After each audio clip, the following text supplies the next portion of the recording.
নমস্কার বন্ধুরা, শ্রাবণীর পাকঘরে সবাইকে স্বাগত। আজকে আমার রেসিপি পেঁয়াজকলি, পুঁই মেচুরি আর চিংড়ি মাছ দিয়ে চচ্চড়ি। তাহলে চলো সমস্ত সবজিগুলো কেটে নিই।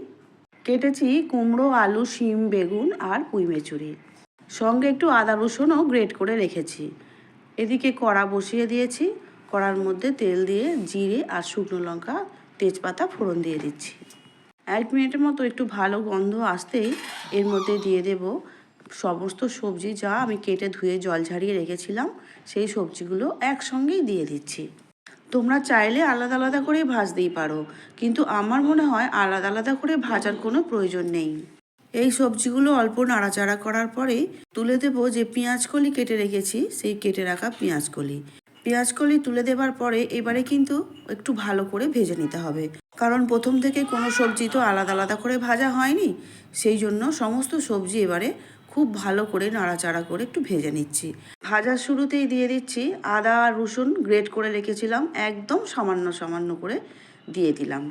এই রান্নাটা করতে গেলে তো জলের দরকার হয় না, তাই এবারে দিয়ে দেব হলুদ গুঁড়ো, লঙ্কা গুঁড়ো, জিরে গুঁড়ো, ধনে গুঁড়ো সবই দিচ্ছি হাফ চামচ করে। সমস্ত মশলা দেওয়ার পরে খুব ভালো করে কিন্তু কষে নিতে হবে, নাহলে কিন্তু আর কষা হবে না, কারণ যেহেতু জল পড়বে না। এবারে দিয়ে দেব পরিমাণ মতো নুন। আর নুন দিলে তো জানোই তোমরা যে সবজি থেকে জল ছাড়তে শুরু করবে, আর সেই জলেতেই কিন্তু পুরো রান্নাটা হয়ে যাবে। এবারে দিয়ে দিচ্ছি স্বাদ অনুসারে একটু চিনি।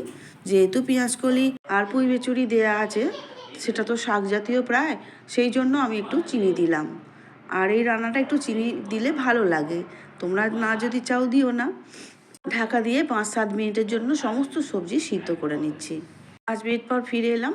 এবারে খুব ভালো করে একটু নাড়াচাড়া করে নেব, আর আলু কুমড়োটা একটু চেপে চেপে গালিয়ে নেওয়ার চেষ্টা করব।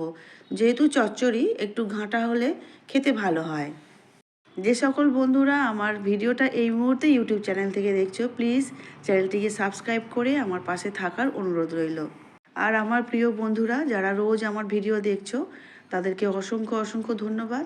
তোমরা সবাই খুব ভালো থেকো।